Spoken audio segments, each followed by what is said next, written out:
खुश हूं आज मैं बाबर आजम आपकी बैटिंग से। क्यों? क्योंकि आपने सिडनी सिक्सर्स को मैच जितवाया। आप नॉट आउट बाहर आए हैं।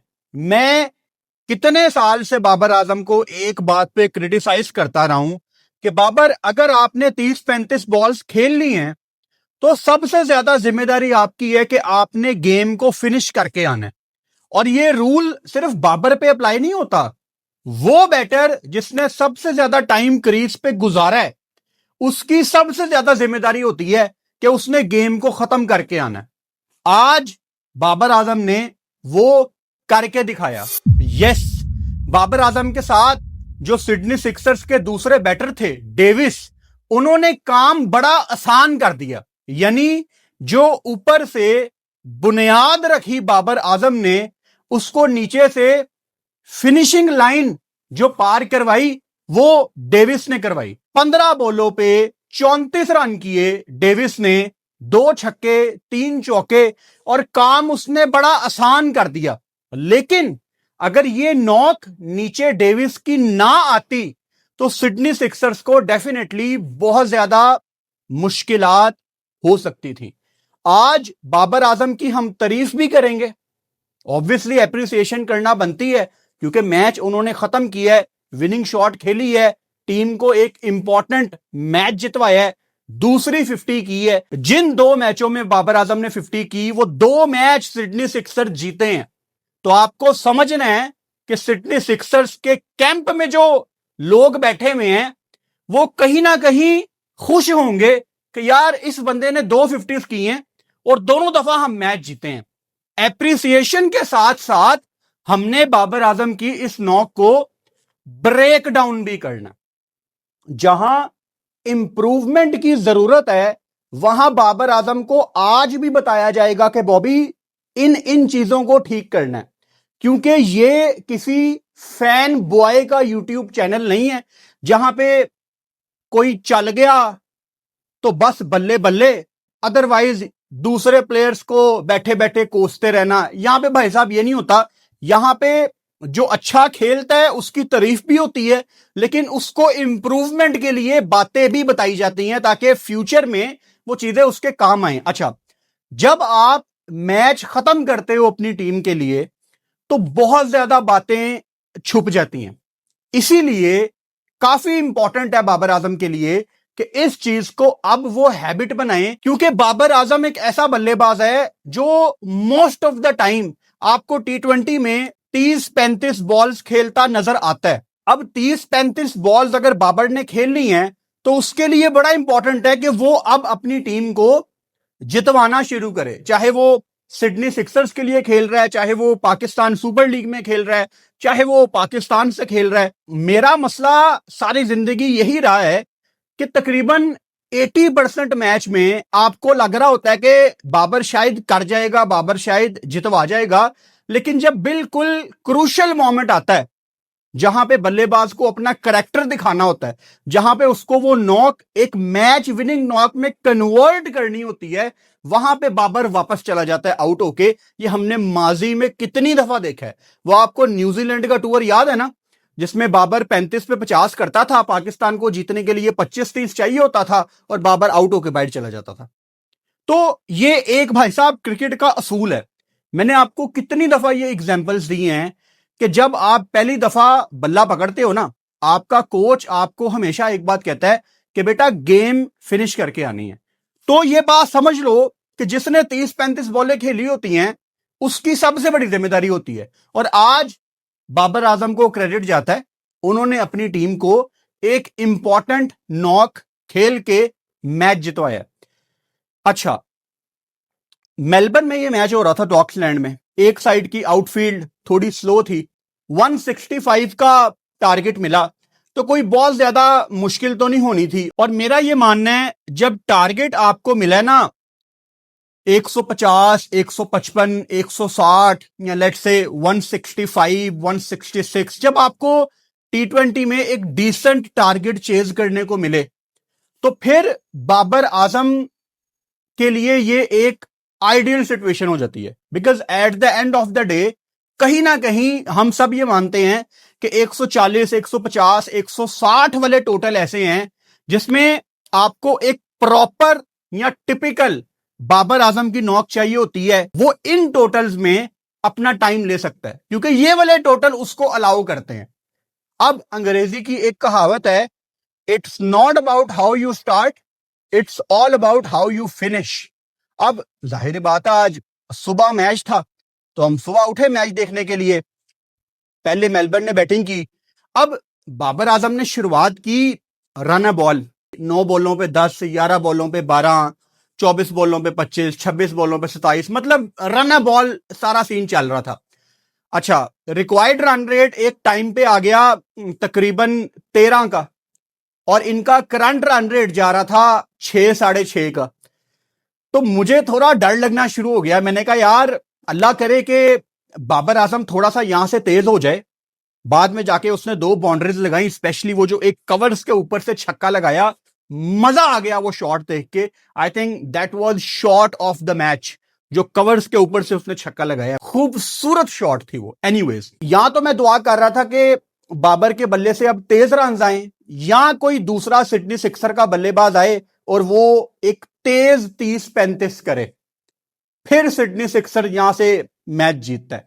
वही हुआ। नीचे से डेविस भाई आए और उन्होंने सिर्फ 15 बॉलों पे 34 रन कर दिए, जिसकी बदौलत सिडनी का मैच बड़ा सीधा हो गया। अच्छा, थोड़ा सा हम इसको मजीद ब्रेक डाउन करेंगे और मैं आपको यहां पे साइम अयूब की इनिंग्स का भी रेफरेंस दूंगा। एक तो इतनी ज्यादा लीग्स हो रही हैं, हमारे प्लेयर्स खेल रहे हैं, अभी वीडियो बना रहा हूं, अभी भी हमारा कोई प्लेयर कहीं पे खेल रहा होगा, कल उस पर भी बात कर लेंगे। लेकिन आज बांग्लादेश प्रीमियर लीग का मैच जो दिन में हुआ है, साइम अयूब खेल रहे थे। मैं इस बात को जोड़ूंगा बाबर के साथ। साइम अयूब खेल रहे थे सिल्लत टाइटंस की तरफ से, और उन्होंने 34 बॉलों पे 29 किया, 34 बॉल्स पे 29। अब बांग्लादेश में मैच हो रहा है, शायद पिच थोड़ा स्लो हो। आमतौर पे बांग्लादेश में पिच हम देखते हैं थोड़े स्लो ही होते हैं, लेकिन सेम पिच पे नीचे से अफगानिस्तान के अजमतुल्ला उमर जई, जो कि कमाल के ऑलराउंडर हैं, वो 24 बॉलों पे 50 कर देते हैं, और उनका स्ट्राइक रेट था 208 का, सेम पिच पे। अब दोबारा आ जाते हैं बॉबी की तरफ। बाबर आजम अगर अपनी शुरुआत कर रहा है रन बॉल, और उसके बाद उसके जो अगले 20-25 रन हैं जो कि वो थोड़ा तेज करता है। अब बाबर आजम की क्रिकेट में ना एक चीज बड़ी कॉमन है कि बाबर के जो पहले 24-25 रन होते हैं वो बड़े स्लो आते हैं, और फिर उसके बाद थोड़ा सा एक्सेलरेट करता है वो, और आखिर में उसका स्ट्राइक रेट थोड़ा बेहतर दिखता है। तो मेरा सवाल यहां पे इंप्रूवमेंट के पॉइंट ऑफ व्यू से यह है कि अगर आपके अंदर ऐसी शॉट्स हैं, आप कवर्स के ऊपर से छक्का लगा सकते हो, आप हटके बॉलर के सर के ऊपर से सामने कड़ाकेदार चौका लगा सकते हो, आप मिड विकेट आगे खड़ी हुई है, आप उसके ऊपर से अपना वो बड़ा एक पक्का शॉट है वो लगा सकते हो। तो जब आपके पास ये शॉट्स हैं और आप अपनी 24-25 बॉल्स खेलने के बाद ये शॉट्स खेल रहे हो, अगर आप ये चीज थोड़ा पहले अप्लाई करोगे ना, वो पाकिस्तान के काम आएगा। क्योंकि हमारी पाकिस्तान टीम का मसला क्या है, पाकिस्तान के पास डेविस नहीं है, ठीक है, और हमने जीतना है।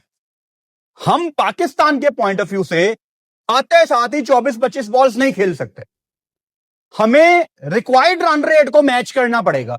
कौन कौन इस बात से एग्री करता है, अभी कमेंट करो। हमें पाकिस्तान के मैच में रिक्वायर्ड रन रेट को मैच करके खेलना पड़ेगा। अनफॉर्चुनेटली हमारी बदकिस्मती है कि T20 वर्ल्ड कप में यह महीना रह गया। आज ऑस्ट्रेलिया ने भी अपना स्क्वाड अनाउंस कर दिया है। हमने जो वर्ल्ड कप से पहले 28-29 मैच खेलने हैं, हमने कोई फिनिशर नहीं तैयार किया। तो भाई साहब, हमारे पास डेविस नहीं है, तो हम ऊपर अफोर्ड नहीं कर सकते कि कोई रन बॉल शुरुआत करे और 25 बॉलों के बाद वो डिसाइड करे कि अब मैं मारूंगा। क्योंकि पाकिस्तान टीम की आप पिछली 4-5 साल की T20 क्रिकेट निकाल के देख लें, इनके चेज में मसला ही यही है कि ये ऊपर से आके ज्यादा बॉल्स खाते हैं। चाहे वो कोई भी बैटर है, चाहे वो रिजवान था, चाहे वो बाबर है, या आपकी ये वाली टीम्स भी एट टाइम्स डॉट बॉल्स खाती है। तो आपने ऊपर से डॉट बॉल खाने की आदत को निकालना है। और मैं बाबर के फैंस को भी ये रिक्वेस्ट करता हूं, एडवाइस करता हूं, first of all be humble, alright. Secondly, आप बाबर को पुश किया करो कि बाबर ये वाली शॉट्स जो कवर्स के ऊपर से छक्का लगा दिया, हटके बॉलर के सर के ऊपर से शॉट मार दी, मजे मजे की शॉट्स उसके पास हैं, तो इन शॉट्स को थोड़ा पहले भी अप्लाई करने की कोशिश करनी है। पाकिस्तान की तरफ से हर मैच में ऐसे नहीं होगा कि जीतने के लिए रिक्वायर्ड रेट चाहिए 15 और वो अब हो गया 18, अब वो हो गया 20 और फिर 24-25 बॉलों के बाद हम डिसाइड कर रहे हैं कि अब मैं चार्ज करता हूं। आपके 20, 25, 35 बॉल्स खेलने के चक्कर में अगर आप मैच फिनिश नहीं कर पाए, जो कि ज्यादातर बाबर नहीं कर पाता पाकिस्तान की तरफ से, माजी में भी अगर आप देखो, जब आप आउट होके जाओगे तो आने वाले के जो चांसेस हैं मैच जितवाने के वो बड़े स्लिम हो जाएंगे, क्योंकि आप इतनी बॉल्स खा चुके होगे कि आने वाले का जिस्म कांप रहा होगा आने से पहले ही कि भाई साहब मेरे पास तो मार्जिन ही नहीं है, मैं तो 2-3 बॉलों से ज्यादा ब्लॉक ही नहीं कर सकता क्योंकि बॉल ही नहीं है पीछे। तो मैं हमेशा कहता हूं अपने प्लेयर्स का कंपैरिजन ना दुनिया की दूसरी टीम्स के साथ किया करो कि आपके पास कौन सा टैलेंट मौजूद है और बाकी टीमों के पास कौन सा टैलेंट मौजूद है, क्योंकि आपका मुकाबला उनके साथ है। ये 35 पे 50 जो ये वाली नॉक्स है ना, ये 2014, 15, 16 में अच्छी लगती थी, लेकिन अब भाई साहब दुनिया बहुत आगे चली गई है। अगर हमारे पास कुछ ऐसी शॉट्स हैं जिससे हम ज्यादा रन्स ले सकते हैं और हम वेट कर रहे हैं 20-25 बॉल्स का, वो शॉट्स थोड़ी पहले अप्लाई करनी है। और ये एडमिट करने में या ये करवाने में कोई हर्ज नहीं है। अच्छा, ये हो गई एक बात। दूसरी बात, जब बाबर ने श्रीलंका के अगेंस्ट 100 किया था रावलपिंडी में, उस दिन की वीडियो निकाल के देख लो, मैंने तब भी एक बात कही थी, आज बाबर ने मैच विनिंग नॉक खेली है, मैं आज भी यही बात करता हूं, बाबर को अगर तीनों फॉर्मेट खेलने हैं अपनी फिटनेस इंप्रूव करनी पड़ेगी। जिस दिन बाबर मैच जितवाएगा मैं उस दिन भी यही बात कहूंगा, और जिस दिन बाबर आजम जल्दी आउट हो जाएगा मैं उस दिन भी यही बात कहूंगा। फैक्ट्स चेंज नहीं होते। अगर आप में से कोई बाबर आजम का ब्लाइंड फॉलोअर है, जिनको मैं, चलो आज मैं वो वर्ड नहीं बोलूंगा, अगर आप में से कोई बाबर आजम का ब्लाइंड फॉलोअर है तो वो उसको कभी भी कोई चीज एडवाइस नहीं करता, जो कि हम देखते भी हैं सोशल मीडिया पे। लेकिन अगर आप उसके साथ लॉयल हो, जो कि आई एम श्योर लाखों करोड़ों लोग उसके साथ लॉयल हैं, तो आप अपने फेवरेट प्लेयर को पुश करो। पुश किस तरफ करना है? टुवर्ड्स इंप्रूवमेंट, कि बाबर आपको फिटनेस इंप्रूव करनी पड़ेगी। मतलब ये कोई ढगी छुपी बात नहीं है, आपको भी पता है, मुझे भी पता है कि बाबर आजम का वजन भी ज्यादा है, पेट भी लटका हुआ है, मसल्स तो वो बिल्कुल यकीन ही नहीं करता बनाने में, दुनिया पागल है। ये सारी चीजें अगर बाबर आजम अपनी क्रिकेट में लाएगा और अपनी फिटनेस इंप्रूव करेगा, अपना करियर 2-3 साल लंबा कर लेगा। वरना होगा क्या कि 2 सालों में एक आधी कोई नॉक आएगी ऐसी, और हम लड़ते लड़ते 5-6 साल गुजार देंगे आप और मैं, और बाबर रिटायर हो जाएगा। तो आप हमेशा एक अच्छे फैन होने की तरह एडवाइस किया करो अपने फेवरेट प्लेयर्स को कि वो अपनी फिटनेस इंप्रूव करें। दुनिया बहुत आगे चली गई है, और यहां पे स्पेशली अगर बाबर आजम की फैमिली से कोई ये वीडियो देख रहा है तो आप सबकी सबसे ज्यादा जिम्मेदारी है, क्योंकि आप उसके ज्यादा क्लोज हैं। बाबर आजम कोई छोटा नाम नहीं है, पाकिस्तान के टॉप 1% लोग आप निकालेंगे ना, उनमें एक बाबर आजम है। तो जो टॉप 1% लोग होते हैं ना, उनके ऊपर जिम्मेदारी भी सबसे ज्यादा होती है। वो 24-25 करोड़ पाकिस्तानियों का फेस होते हैं, उनकी मजबूरी कह लो, उन पे प्रेशर कह लो, उनकी खुशकिस्मती कह लो, जो मर्जी कह लो, उनको करना पड़ता है। टॉप 1% लोगों को अपना बेस्ट वर्जन दुनिया को दिखाना पड़ता है। आप विराट कोहली की एग्जाम्पल देख लो, वो अब सिर्फ एक फॉर्मेट खेलता है, लेकिन अपनी पीक पे विराट कोहली ने जो फिटनेस खुद अपनाई, उसको देख के करोड़ों इंडियंस ने, जो निचले लेवल पे बच्चे हैं, उन्होंने भी फिटनेस को ठीक करना शुरू किया कि हमने इस जैसा बनना है। और देखते देखते विराट कोहली जैसी बॉडी, उस जैसी फिटनेस आपको इंडियन टीम में हर दूसरे प्लेयर के अंदर नजर आती थी। आप पांड्या की बॉडी देख लो, आप केएल राहुल की बॉडी देख लो, आप चलो इंडिया को छोड़ो, आप अफगानिस्तान चले जाओ, उनके हर प्लेयर की यार क्या फिजिक है। तो आपको अगर नहीं पसंद, फिर भी करना पड़ेगा, आप इसको मजबूरी समझ लो। Fitness is the key. अगर बाबर ने इसी तरह, इसी फिटनेस के साथ अपनी क्रिकेट कंटिन्यू करनी है, तो मतलब क्रिकेट का करियर उसका कटेगा, 2-3 साल कटेगा। अब उस पर डिपेंड करता है कि उसने अपना करियर 2-3 साल लंबा खींचना है या यहीं पे उसने काटना है। अब पाकिस्तान टीम पे वापस आ जाते हैं। मैंने थोड़ी चीजें लिखी थी डिस्कस करने वाली, तो बस जब मैंने लिखी ना, तो मैं इसको ना बड़ा करना भूल गया। अभी ये छोटा छोटा लिखा हुआ है, ठीक है, यहां मैंने लैपटॉप रखा होता है, तो मैं सारे टेक्स्ट को एक दफा Ctrl+A करके थोड़ा बड़ा कर लेता हूं। बस इतना ही काम है हमारा, जो माइक्रोसॉफ्ट वर्ड पे हम करते हैं, लिखते हैं और टेक्स्ट को छोटा बड़ा करते हैं। अच्छा, और भी चीजें काफी ज्यादा हैं डिस्कस करने वाली पाकिस्तान क्रिकेट टीम से रिलेटेड, और मैं साइम अयूब की नॉक के ऊपर आऊंगा, ठीक है। अच्छा, पाकिस्तान टीम में वर्ल्ड कप के दौरान सलमान अली आगा और बाबर आजम आप देखेंगे कि एक साथ बैटिंग करने आएंगे, और जब ये एक साथ बैटिंग करने आएंगे तो सिर्फ मुझे इंतजार है कि उस टाइम क्या होगा, क्योंकि दोनों फंसे हुए हैं T20 में। जब मैं आगा और बाबर की बात करता हूं तो मुझे रिजवान और बाबर वाला दौर याद आ जाता है। रेंज थोड़ी सी कम होती है जब दो एंकर्स एक साथ बैटिंग करें। आगा तो बिल्कुल ही T20 में फंसा हुआ है ना, मतलब वो तो T20 में अभी अपनी जगह भी जस्टिफाई नहीं कर पा रहा, लेकिन अब वो आपका कप्तान है, उसने टीम को लेके जाना है। इन दोनों को जबरदस्ती कह लो, मजबूरी में कह लो अगेन, या जिस मर्जी लफ्जों में आप इस बात को कह लो, इन दोनों में से किसी एक को या इन दोनों को अपनी गेम को इनहेंस करना पड़ेगा T20 वर्ल्ड कप के दौरान।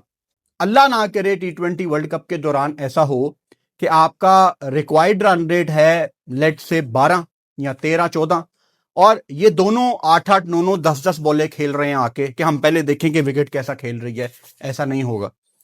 जो आप 8-8, 9-9 बॉलें खेलते हो ना देखने के लिए कि विकेट में कितना बाउंस है, इतनी देर में कोई दूसरा प्लेयर आ जाए ना किसी दूसरी टीम का, वो 8-9 बॉलों पे 24-25 करके साइड पे हो जाता है और एक इंपैक्ट वाली नॉक खेल के अस्सलाम वालेकुम वो चला जाता है। फिर तो ये दोनों जब एक साथ खेलेंगे ना, आई होप हमें प्रॉब्लम ना आए। उसका हल क्या है? सिर्फ एक, इन दोनों को अपनी गेम चेंज करनी पड़ेगी और T20 वर्ल्ड कप के दौरान बॉल्स नहीं खानी, बॉल्स नहीं जाया करनी। मैं हमेशा कहता हूं T20 क्रिकेट में 35 बॉलों पे 50 से बहुत बेहतर है आप पहली दूसरी बॉल पे आउट हो जाओ, चले जाओ, हिट्टे नहीं लग रही, 3-4 बॉलें खेलो, आउट हो जाओ, ताकि किसी और को चांस मिल जाए। आप दूसरों का हक ना खराब करें, दूसरों का हक आप ना खाएं। तो सलमान अली आगा और बाबर आजम जब एक साथ बैटिंग करेंगे ना, तो देखते हैं कि इन दोनों के पास तब क्या प्लान होगा। फिर ऑन द अदर साइड आप आज मोहम्मद रिजवान को भी देख लो। मोहम्मद रिजवान की जैसे बिग बैश जा रही है ना, मैं हर दफा शुक्र अदा करता हूं कि रिजवान पाकिस्तान की T20 टीम में नहीं है, एंड मैं रिजवान को गिराना नहीं चाहता। रिजवान मेरा शहजादा है ओडीआई में यार, आप ओडीआई फॉर्मेट आने दें, मोहम्मद रिजवान अपना चीता है यार। मोहम्मद रिजवान ने इंशाल्लाह हमें ओडीआई वर्ल्ड कप में बड़े रन करके देने हैं, बाबर के साथ, आगा के साथ, फखर के साथ, साइम के साथ, ये आपकी टीम की बैकबोन होंगे वनडे में। लेकिन T20 में अगर मुझे कोई प्लेयर नहीं पसंद, तो इसका मतलब ये नहीं है कि वो वनडे में हम उसको फजूल में उसकी लेग पुलिंग करेंगे। नहीं भाई साहब, यहां ऐसा नहीं होता, यहां बिल्कुल ऐसा नहीं होता।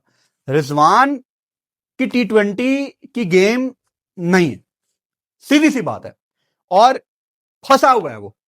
जितने मैच उसने बाकी खेलने हैं मेलबर्न से, अल्लाह करे आने वाले मैचों में मोहम्मद रिजवान अपने 3-4 मैच अच्छे खेल जाए, अच्छे रन्स करे, ताकि मेलबर्न रेनिगेट्स को भी इस चीज का एहसास ना हो कि हमने गलती की है। I wish Mohammad Rizwan all the best, मेरी दुआएं उसके साथ हैं।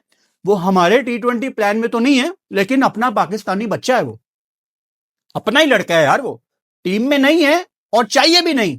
लेकिन मेलबर्न की तरफ से मेरी दुआ है कि आने वाले मैचों में मोहम्मद रिजवान बड़े रन करे और इंप्रेस करे। प्रेशर होगा उसके ऊपर, आज भी 10 बॉलों पे 6, और क्योंकि वो पाकिस्तान टीम में नहीं है तो मैं बहुत ज्यादा उसको डिस्कस नहीं करता। कल भी मैंने आपको सिर्फ एक रेफरेंस दिया था कि मोहम्मद रिजवान की मैं बात नहीं करता, अदरवाइज रिजवान की बैटिंग पे की जा सकती है 15-20 मिनट बाद, कोई टेंशन नहीं है। लेकिन एक बंदा हमारी T20 की टीम में ही नहीं है और ऑलरेडी मतलब प्लान से आउट है, तो उसको डिस्कस करने का कोई पॉइंट ही नहीं है। एनीवेज, अच्छा, अब मैं थोड़ी देर के लिए साइम पे आ जाता हूं दोबारा वापस, क्योंकि हमारा पाकिस्तान का ओपनर है वो वर्ल्ड कप में। साइम ने भाई साहब आज 34 बॉलों पे 29 किया है, जो कि बिल्कुल भी काबिल कबूल नहीं है। सेम पिच पे अजमतुल्लाह उमर जई 24 बॉलों पे 50 करता है। अच्छा, फिर ढाका कैपिटल्स की टीम में शमीम हुसैन 43 बॉल्स पे 81 करता है, 188 के स्ट्राइक रेट से। तो मतलब हमारा ना पाकिस्तानियों का अनफॉर्चुनेटली एक माइंडसेट बन गया है, हम अपने प्लेयर्स को क्रिटिसाइज ना करना पड़े इस चक्कर में ना हम बहानेबाजी करने में रेडी होते हैं। हमारा कोई प्लेयर ना चले तो हम कहते हैं कि विकेट स्लो खेल रहा था, और ये इसमें फैंस का कसूर नहीं है, ये हमारे प्लेयर्स की तरफ से ये सोच आती रही है ना। हमारे प्लेयर्स तो मतलब फैसलाबाद में भी खेल के कहते हैं कि ये विकेट बड़ा मुश्किल था, जबकि फैसलाबाद है यार, कितना को मुश्किल विकेट हो सकता है। वही डेनिस लीली वाली बात कि मैं मर जाऊं तो मुझे इस पिच पे दफना देना, ये इतना सीधा विकेट होता है। तो माइंडसेट की सारी गेम है। तो साइम अयूब ब्रो, आप अब एक यंगस्टर नहीं हो, मैं साइम अयूब को बहुत ज्यादा रेट करता हूं।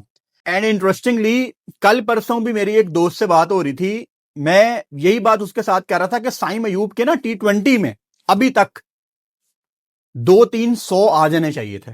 T20 की बात कर रहा हूं, और बड़े मौके मिले हैं साइम अयूब को। साइम अयूब की जगह को कोई खतरा नहीं है। मिसाल के तौर पे अगर साइम अयूब अपने आने वाले 3 मैचों में लेट से कम स्कोर पे आउट हो जाता है, अल्लाह ना करे, या वो डक्स कर देता है दोबारा से, फिर भी उसकी जगह को कोई खतरा नहीं है।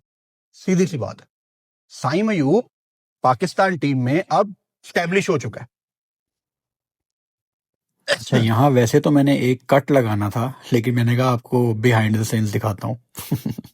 लेकिन जो स्टैब्लिश प्लेयर होते हैं ना, उनके ऊपर एक जिम्मेदारी आ जाती है कि उन्होंने अब हर तीसरे चौथे मैच में एक बड़ी नॉक खेलनी होती है, अपने उस स्टैब्लिश प्लेयर होने के टैग को जस्टिफाई करने के लिए। तो साइम बॉय, आप बांग्लादेश में खेल रहे हो और आपको बांग्लादेश में खेलने का एक्सपीरियंस भी है, आप पाकिस्तान टीम के साथ भी वहां पे गए हुए हो पहले, तो आपके लिए कोई एलियन कंडीशंस नहीं है। तो ये जो माइंडसेट है ना कि जाके पहले देखना कि विकेट कैसा खेल रही है, उस चक्कर में कोई दूसरा आके हमारी ईंट से ईंट बजा के चला जाता है। तो हम सब ने, पाकिस्तान के तमाम प्लेयर्स ने मिलके इस माइंडसेट से निकलना है।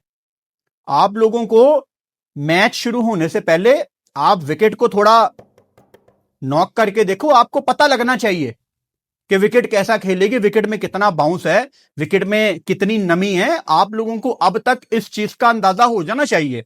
और अगर नहीं समझ आ रही तो T20 में एक आधी बॉल देख लो, एक आधी बॉल देख लो, और उसके बाद आपको अटैकिंग क्रिकेट खेलनी पड़ेगी। और मैं जब अटैकिंग क्रिकेट कहता हूं तो मेरा मतलब ये नहीं है कि आप अंधाधुन बस हार्ड हिटिंग शुरू कर दें, नहीं।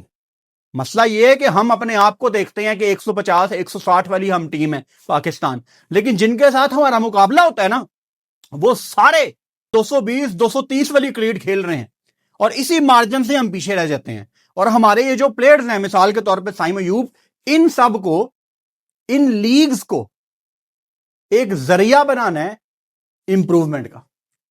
इन लीग्स में जाके आपको बेहतरीन प्रैक्टिस मिलती है। हमारे बांग्लादेशी भाई, बेहतरीन क्राउड आ रहा है बांग्लादेश में, आपको मैच टीवी पे आ रहा है, मतलब इंटरनेशनल मैच वाला माहौल ही है ना। तो इससे बेहतरीन प्रैक्टिस आपको कहां पे मिलनी है। तो साइम, आपकी ये जो नॉक है ये बिल्कुल भी जस्टिफाई नहीं है। और बांग्लादेश लीग या कोई भी लीग, जाहिर बात है एक तो मैच टीवी पे आ रहा है, इसका प्रेशर हमेशा होता है, लेकिन एक लीग का प्रेशर एक इंटरनेशनल मैच की निस्बत हमेशा थोड़ा सा कम होता है। और साइम जितना पाकिस्तान से खेल गया है उसको सूट नहीं करता कि वो बांग्लादेश में यहां जाके टॉप ना करे। मतलब बांग्लादेश लीग की मैं बात कर रहा हूं। अगर मैं बांग्लादेश लीग का कंपैरिजन करूं ILT20 या SA20 से या बिग बैश से, with all due respect, standard के लिहाज से कोई बड़ी क्वालिटी बॉलिंग तो नहीं होगी बांग्लादेश के अंदर।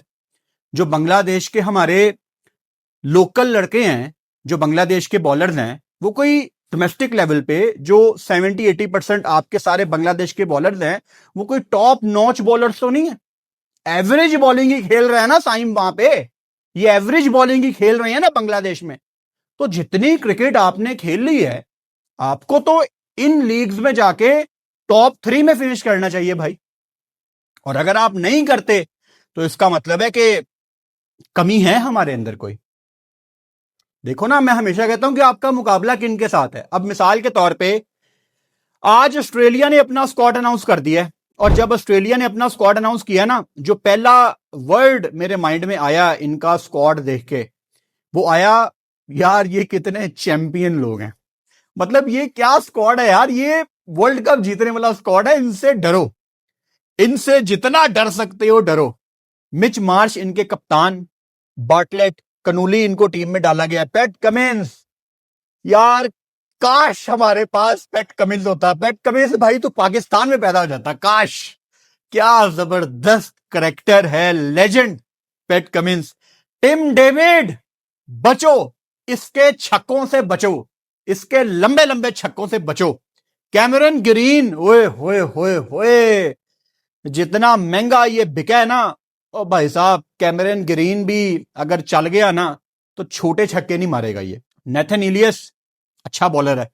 जोश हेजलवुड, पैट कमिंस के साथ जोश हेजलवुड, कौन खेलेगा इनके नए बॉल के स्पेल, और पुराने बॉल के स्पेल भी कौन खेलेगा। कमाल टीम है। ट्रेविस हेड, एक दफा कानों को हाथ लगा लो अभी से ही, क्या टीम है यार। जोश इंग्लिश, ओए होए होए, कुनमैन अच्छा स्पिनर है। ग्लेन मैक्सवेल, क्या एक टांग पे दोबारा मैक्सवेल कोई एक आधी ऐसी नॉक खेल सकता है। बिग नेम, कंसिस्टेंसी नहीं है लेकिन बिग नेम, एक प्रेशर होता है कि मैक्सवेल की बैटिंग अभी रहती है, कुछ भी हो सकता है। मैथ्वी शॉर्ट, मार्नस स्टोइनिस, ओए ओए यार ये क्या टीम है यार। एडम जेम्पा, कौन रोकेगा इनको, कौन रोकेगा इनको, पता नहीं यार। अल्लाह करे इनको पाकिस्तानी रोके, इनका सेमीफाइनल पड़ जाए हमारे साथ और हम इनको बाहर निकाल दें। और यार T20 वर्ल्ड कप के लिए मुझे बड़ी एक्साइटमेंट है। दिन ब दिन वो जो एक्साइटमेंट है ना, वो डबल ट्रिपल होती जा रही है। हर मैच में हमने लाइव आना है और हर मैच की अलहदा से वीडियो आनी है। यानी जो सुबह हमारा 10:30 बजे वाला मैच है उसके लिए मैं लाइव आऊंगा, जैसे ही वो मैच खत्म होगा उसकी वीडियो आएगी। फिर 2:30 बजे वाले मैच के लिए लाइव आऊंगा, वो मैच खत्म होगा उसकी वीडियो आएगी। फिर 6:30 वाले मैच के लिए लाइव आऊंगा, वो लाइव खत्म होगा उसकी वीडियो आएगी। मकसद ये है कि at the end of the day जब कोई हमारा सब्सक्राइबर यूट्यूब पे आए उसको अलहदा अलहदा वीडियोस दिखें। कि कुछ लोग होते हैं ना, उनको सिर्फ एक फला मैच की वीडियो देखनी है, उनको अलहदा वीडियो मिलेगी। कुछ लोग होते हैं उनको सिर्फ एक स्पेसिफिक अलहदा मैच का एनालिसिस सुनना है, उनको अलहदा वीडियो मिलेगी। हेक्टिक होगा लेकिन इंशाल्लाह बहुत मजा आने वाला है। बिग टूर्नामेंट, आसान कंडीशंस होनी चाहिए पाकिस्तान के लिए। वो बाय द वे आपको मैंने बताया था ना, सिनहलीज स्पोर्ट्स क्लब जहां आपके ग्रुप स्टेज के 3 मैच है, वहां लाइट्स लग जानी है, तो वो तकरीबन लग गई हैं, अब फिनिश हो रहा है वो काम। मैं देख रहा था वहां पे लाइट्स ICC ने इंस्टॉल करवाना शुरू कर दी हैं। उसके बाद वहां पे ऑब्वियसली टेस्टिंग वगैरह की जाएगी।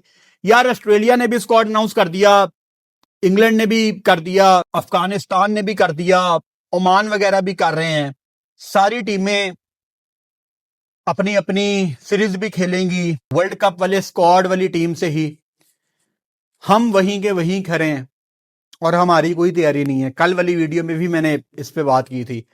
और अभी एग्जैक्ट अगर आपको मैं टाइम बताऊं ना, 1 जनवरी एग्जैक्ट 5:07 हुए हैं शाम के, जब ये वीडियो अभी मैं बना रहा हूं, अभी जब ये मैं बोल रहा हूं।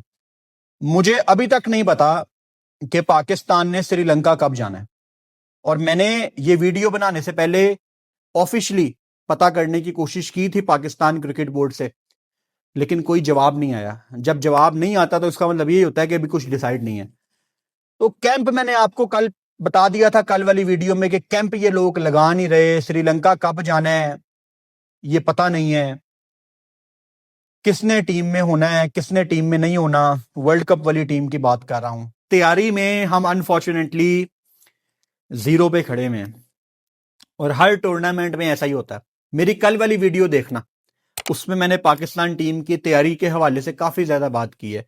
आप में से कुछ लोगों ने शायद कल वाली वीडियो मिस की हो, तो कल वाली वीडियो देख के सोना, उसमें आपको काफी ज्यादा इंफॉर्मेशन मिलेगी। तो जी, आज का दिन, साल का पहला दिन अच्छा रहा, डिसेंट रहा पाकिस्तान की तरफ से। अल्लाह करे ऐसे ही मैचेस बाबर आजम अपने बलबूते पे जीतें। और मेरी रिक्वेस्ट बाबर आजम के फैंस से यही है, थोड़ा हम्बल रहना सीखो यार, थोड़ा हम्बल रहना सीखो। मुझे पता है आप सबका दिल करता है कि बाबर आजम पाकिस्तान को मैचेस जितवाए अपने बलबूते पे, और जब वो नहीं जितवा पाता ना, तो आप लोग कहते हो उसकी अकेले की जिम्मेदारी नहीं है। मैं मानता हूं उसकी अकेले की जिम्मेदारी नहीं है, बट आप लोग किंग किसको कहते हो? आगा को तो नहीं कहते, साइम को तो नहीं कहते, फरहान को तो नहीं कहते, फहीम को तो नहीं कहते। आप लोग किंग किसको कहते हो? बाबर को कहते हो ना। जो सबसे बड़ा प्लेयर होता है ना, उसकी जिम्मेदारी सबसे ज्यादा होती है। तो जब वो नहीं कर पाता, बजाय इसके कि आप उसके ऊपर पर्दा डालो, आप उसको पुश किया करो। देखो, जो एक अच्छा उस्ताद होता है ना, वो हमेशा अपने स्टूडेंट को पुश करता है टूवर्ड्स इंप्रूवमेंट। मैं ये नहीं कह रहा कि आप या मैं उसके उस्ताद हैं, नहीं, लेकिन हम उसके वेल विशर हैं। और वेल विशर्स का काम भी यही होता है कि वो जिसका अच्छा चाहते हैं, वो उसको इंप्रूवमेंट की तरफ पुश करते हैं। मेरी बातें आपको मोस्ट ऑफ द टाइम बहुत ज्यादा तल्ख लगती हैं, और होती भी हैं, लेकिन अगर उन तल्ख बातों के पीछे आप उसका मकसद देखो ना, आपको हमेशा एक इंप्रूवमेंट नजर आएगी। अब मैं जानता हूं कि सोशल मीडिया पे ऑलरेडी बहुत ज्यादा कंटेंट क्रिएटर ऐसे हैं जो कि फजूल में बाबर आजम को बहुत ज्यादा हेट देते हैं। जिस दिन उसका मैच नहीं भी होता, उस दिन भी वो बाबर आजम को हेट देते हैं। आप लोग बाबर आजम के लिए इंटरनेट पे इतनी ज्यादा हेट देखते हो कि आपको ऐसा लगता है कि अगर बाबर पे कोई कंस्ट्रक्टिव क्रिटिसिज्म भी कर रहा है ना, तो ये भी उनमें से ही एक है। मैं ये नहीं कह रहा कि अपनी सोच चेंज करो, मैं कोई नहीं होता आपको ये कहने वाला कि आप अपनी सोच चेंज करो, लेकिन जब जब आपको मेरी कोई बात तल्ख लगती है, तो जरा ये देख लिया करो कि फुरकान भट्टी बिलो द बेल्ट तो नहीं गया। इसका जवाब होगा नहीं। फुरकान भट्टी ने तहजीब के दायरे में रहते हुए क्रिटिसिज्म किया। इसका जवाब होगा हां, कि तहजीब के दायरे में। क्या फुरकान भट्टी ने जो बातें कही हैं वो तल्ख हैं? हां। क्या जो फुरकान भट्टी कह रहा है वो सच है? क्या जो फुरकान भट्टी कह रहा है, अगर ये चीजें बाबर अपनी क्रिकेट में ले आए, तो क्या उसकी क्रिकेट अच्छी हो जाएगी, मजीद अच्छी हो जाएगी, थोड़ी लंबी हो जाएगी? इसका जवाब भी होगा हां। चैनल को सब्सक्राइब कर लो और बेल आइकन लाजमी दबाओ। अल्लाह करे कि ये आने वाला साल 2026 का साल पाकिस्तान का साल हो। पाकिस्तान इस साल जीत के झंडे गारे, पाकिस्तान इस साल T20 वर्ल्ड कप जीते, इंशाल्लाह। आमीन। Good night.